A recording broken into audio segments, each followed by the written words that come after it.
Parshas Behaalotcha Rishon. At the end of last week's Parshas Nasi, we find that the prince, the Nasi of Ever Shevet, brought a special korban in honor of the inauguration of the newly constructed Mishkan.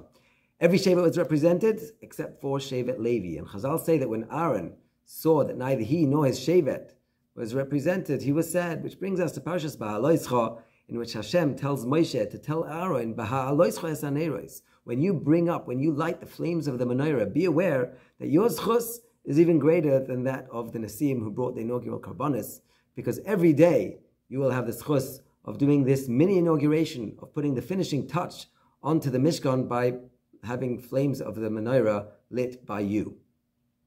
Vayaskein Aaron did so. Each day he lit the menorah, 3 flames on each side of a center flame with the wicks pointing inwards to show that HaKadosh Baruch Hu doesn't need the light.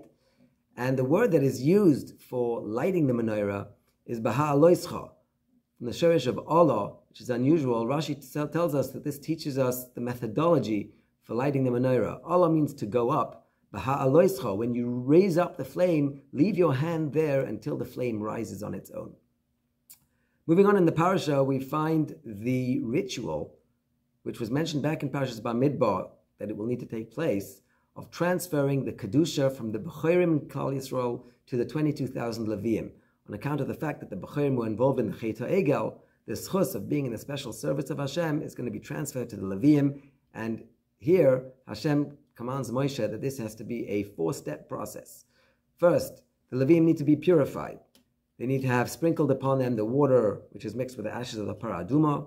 They need to shave all the hair on their body, and they need to purify their clothing as well by dipping it into the mikveh. Step 2, gather all of Klal Yisrael together with the Leviim in front of the Mishkan, and Klal Yisrael should place their hands on the heads of the Leviim.